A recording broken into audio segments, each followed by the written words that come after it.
नमस्कार। प्रादेशिक समाचार के साथ मैं नीलम कुमार। पहले मुख्य समाचार। प्रधानमंत्री नरेंद्र मोदी ने कहा है कि नया कृषि कानून किसानों के लिए फायदेमंद है और इसमें उन्हें और आजादी दी गई है। मुख्यमंत्री हेमंत सोरेन ने बोकारो में लुगु बाबा की विशेष पूजा अनुष्ठान में हिस्सा लिया और कोरोना महामारी से बचने की अपील की। झारखंड समेत देश भर में आज धार्मिक श्रद्धा और उल्लास के साथ गुरु नानक जयंती और गुरु पर्व मनाया जा रहा है। और मौसम विभाग ने 3 दिसंबर को राज्य के कुछ हिस्सों में मध्यम दर्जे की बारिश होने की संभावना जताई है। अब समाचार विस्तार से। कोविड-19 महामारी के खिलाफ देश एकजुट होकर लड़ रहा है। आप भी हमारे साथ सुरक्षा और बचाव के 3 आसान एहतियाती उपायों का संकल्प लें। मास्क पहनें, 2 गज की दूरी है जरूरी, सुरक्षित दूरी बनाए रखें, हाथ और मुंह साफ रखें। प्रधानमंत्री नरेंद्र मोदी वाराणसी दौरे के क्रम में आज कई कार्यक्रमों में शामिल हुए। प्रधानमंत्री ने अब से कुछ देर पहले राजघाट पर दिया जलाकर देव दीपावली उत्सव की शुरुआत की। श्री मोदी जलमार्ग के जरिए ललित घाट से राजघाट पहुंचे और दीप जलाया। इसके साथ काशी के 84 घाटों पर 15 लाख दिए रोशन किए गए। इससे पहले प्रधानमंत्री नरेंद्र मोदी ने आज अपने संसदीय क्षेत्र वाराणसी में प्रयागराज वाराणसी 6 लेन हाईवे का लोकार्पण किया। इस अवसर पर प्रधानमंत्री ने कहा कि एमएसपी और यूरिया के नाम पर छल करने वाले लोग अब कृषि कानूनों पर किसानों को झूठा डर दिखा रहे हैं। जो कभी होने वाला ही नहीं है, उसे लेकर भ्रम फैलाया जा रहा है। श्री मोदी ने कहा कि आज जिन किसानों को कृषि सुधारों पर शंकाएं हैं, वे भी भविष्य में इसका लाभ उठाएंगे। उन्होंने कहा कि नया कानून किसानों के लिए फायदेमंद है। इसमें किसानों को और आजादी दी गई है। नए कृषि सुधारों से किसानों को नए विकल्प और नए कानूनी संरक्षण ही तो दिए गए हैं।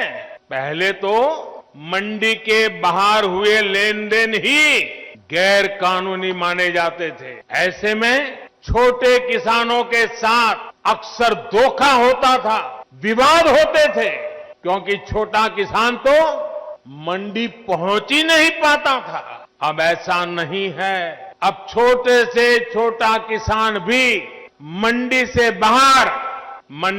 बाहर हुए हर सौदे को लेकर कानूनी कार्यवाही कर सकता है। यानी किसान को अब नए विकल्प भी मिले हैं और छल से, धोखे से उसे बचाने के लिए कानूनी संरक्षण भी मिला है।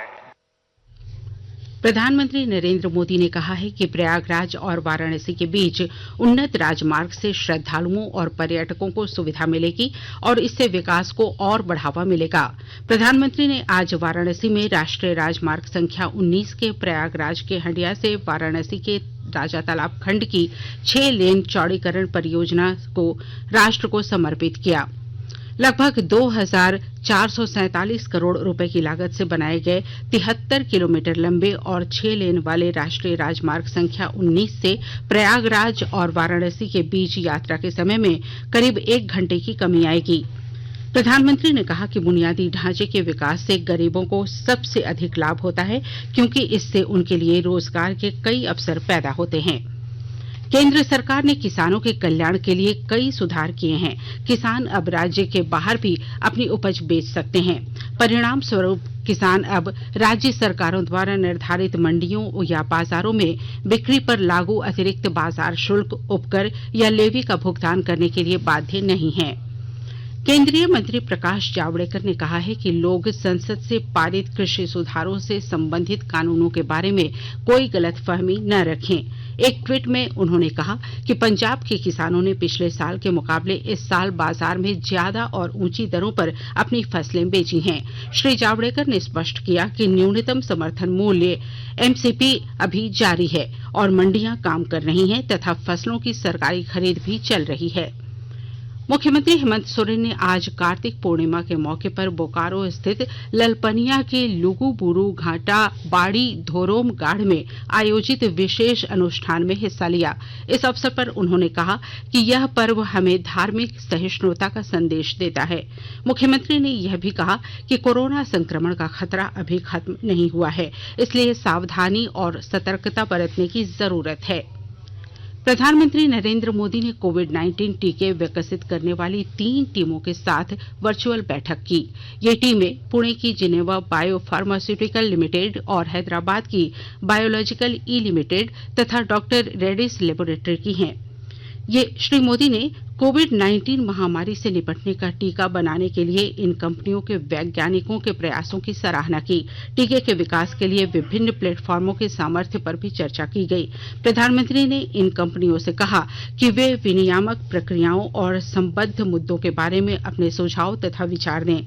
उन्होंने कंपनियों को परामर्श दिया कि उन्हें टीके और इससे संबंधित मुद्दों के बारे में सरल भाषा में आम लोगों को जानकारी देने के अतिरिक्त प्रयास भी करने चाहिए।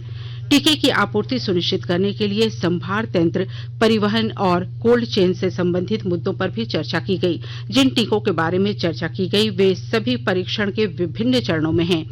इनका विस्तृत डेटा और नतीजे अगले वर्ष की शुरुआत में मिलने की आशा है।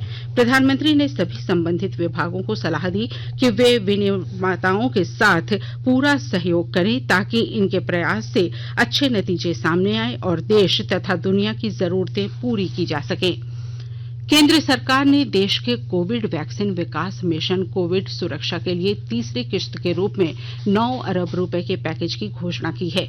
यह राशि कोरोना के टीके पर शोध और विकास के लिए उपलब्ध कराई जाएगी। विज्ञान और प्रौद्योगिकी मंत्रालय ने कहा है कि इससे देश में 5-6 जगह टीके के विकास के काम में तेजी लाने में मदद मिलेगी। इस प्रयास से कोविड के टीके के विकास, प्रमाणीकरण और उसे जन स्वास्थ्य सुविधा उपलब्ध कराकर संक्रमण के फैलाव को रोकने में मदद मिलेगी। कोविड सुरक्षा मिशन के पहले चरण में 12 महीने के लिए 9 अरब रुपए का प्रावधान किया गया था। मंत्रालय ने बताया कि शोध और उत्पादन दोनों क्षेत्रों में बायोटेक्नोलॉजी विभाग ने टीका लगाने के कुल 10 तरह के प्रयासों में मदद दी है। रूसी टीके स्पुतनिक के अलावा 5 टीकों का मानवीय परीक्षण चल रहा है और अन्य 3 टीकों का भी जल्दी ही मानवीय परीक्षण शुरू हो जाएगा। देश में कोविड-19 से ठीक होने वालों की दर 93.81% हो गई है। पिछले 24 घंटों के दौरान कुल 45,333 मरीज ठीक हुए हैं। स्वास्थ्य मंत्रालय के अनुसार स्वस्थ होने वालों की कुल संख्या 88,47,000 से अधिक हो गई है। इस समय देश में सक्रिय मामलों की कुल संख्या 4,46,952 है। पिछले 24 घंटों के दौरान 38,772 नए मामले सामने आए हैं। इसके साथ ही कोविड मामलों की कुल संख्या 94,31,000 से अधिक हो गई है। भारत में मृत्यु दर 1.45% है, जो वैश्विक स्तर पर सबसे कम है। कोरोना से बचाव के उपायों पर वर्धमान महावीर मेडिकल कॉलेज और सफदरजंग अस्पताल के डॉक्टर नीरज गुप्ता ने बताया कि शादी समारोहों में शामिल होने के दौरान एहतियाती उपाय किया जाना काफी महत्वपूर्ण है। आकाशवाणी से बातचीत करते हुए उन्होंने कहा कि हमें सार्वजनिक तौर पर इस्तेमाल की जाने वाली चीजों से बचना चाहिए। इसमें definitely sharing is not caring. इसमें खतरा होता है क्योंकि ये उसी प्रकार का खतरा है जैसे कि आप अपना मास्क किसी और व्यक्ति को दे दें। सपोज आपने तौलिया यूज किया है, आपने उसकी इस्तेमाल की हुई कोई चीज उसके संपर्क में आप आ जाते हैं, या एक ही रजाई बिस्तर में जहां अभी वो बैठे थे आप अंदर बैठ जाते हैं, तो चांस है कि आपको संक्रमण हो सकता है। आकाशवाणी के ताजा तरीन समाचारों के लिए आप हमारी वेबसाइट newsonair.com पर लॉग ऑन कर सकते हैं। ताजा समाचार Twitter handle @AIR news alerts और Facebook page All India Radio News पर भी उपलब्ध है। आप प्रादेशिक समाचार एकांश के Twitter handle @AIR news _Ranchi और Facebook page AIR news Ranchi के अलावा YouTube channel regional news unit Ranchi पर भी हमारे बुलेटिन सुन सकते हैं। प्रादेशिक समाचार आप आकाशवाणी रांची से सुन रहे हैं और अब पेश है कोरोना से बचाव के कुछ संदेश।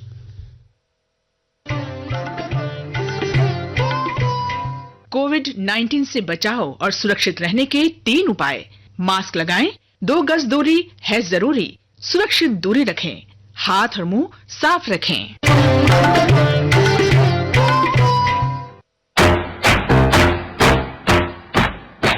चलो मिलकर एक शुरुआत करें, चलो एक फैसला आज करें, मास्क नहीं तो टोकेंगे, कोरोना को रोकेंगे, चलो एक इरादा करते हैं, चलो कुछ वादा करते हैं, मास्क नहीं तो टोकेंगे, कोरोना को रोकेंगे।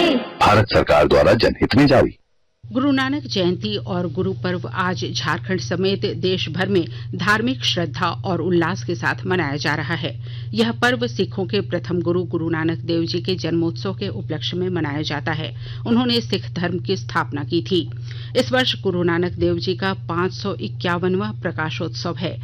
इस दिन श्रद्धालु प्रार्थना और कीर्तन में शामिल होते हैं। अमृतसर के स्वर्ण मंदिर में गुरु पर्व बहुत उल्लास के साथ मनाया जाता है। गुरु नानक देव जी की जयंती पर राष्ट्रपति, उपराष्ट्रपति, प्रधानमंत्री, राज्यपाल और मुख्यमंत्री ने लोगों को शुभकामनाएं दी हैं। इधर मुख्यमंत्री हेमंत सोरेन रांची में गुरु नानक देव जी की 551वीं जयंती के अवसर पर आयोजित प्रकाश पर्व कार्यक्रम में शामिल हुए और लोगों को शुभकामनाएं दी। केंद्रीय स्वास्थ्य मंत्री डॉक्टर हर्षवर्धन ने आज पुरानी दिल्ली रेलवे स्टेशन पर मास्क और साबुन बांटे। उन्होंने मास्क लगाने और हाथ धोने के महत्व पर जोर देते हुए कहा कि स्वच्छता और सुरक्षित दूरी का पालन करना हम सबके लिए बहुत जरूरी है। डॉक्टर हर्षवर्धन ने कहा कि मास्क और सैनिटाइजर कोविड-19 से निपटने के सबसे जरूरी तरीके हैं। कोविड-19 की स्थिति का जिक्र करते हुए डॉक्टर हर्षवर्धन ने कहा कि भारत में इस संक्रमण से स्वस्थ होने वालों की दर सबसे अधिक है। उन्होंने बताया कि इस समय देश में प्रतिदिन 10 लाख से अधिक नमूनों की कोविड जांच की जा रही है। आकाशवाणी का समाचार सेवा प्रभाग आज अपने फोन इन कार्यक्रम में हिंदी और अंग्रेजी में कोविड-19 पर विशेष परिचर्चा प्रसारित करेगा। नई दिल्ली स्थित गंगाराम अस्पताल में गठिया रोग विभाग के डॉक्टर वेद चतुर्वेदी इस चर्चा में भाग लेंगे। श्रोता हमारे टोल फ्री नंबर 1800-115767 पर फोन करके विशेषज्ञ से सीधे सवाल पूछ सकते हैं। इसके अलावा लैंडलाइन नंबर 011-233-14444 पर भी सवाल पूछे जा सकते हैं। यह कार्यक्रम आज रात 9:30 बजे से FM गोल्ड और अतिरिक्त मीटरों पर सुना जा सकता है। यह कार्यक्रम हमारी वेबसाइट newsonair.com और हमारे YouTube channel news on AIR official पर भी उपलब्ध रहेगा। Mobile app news on AIR से भी अपडेट लिए जा सकते हैं।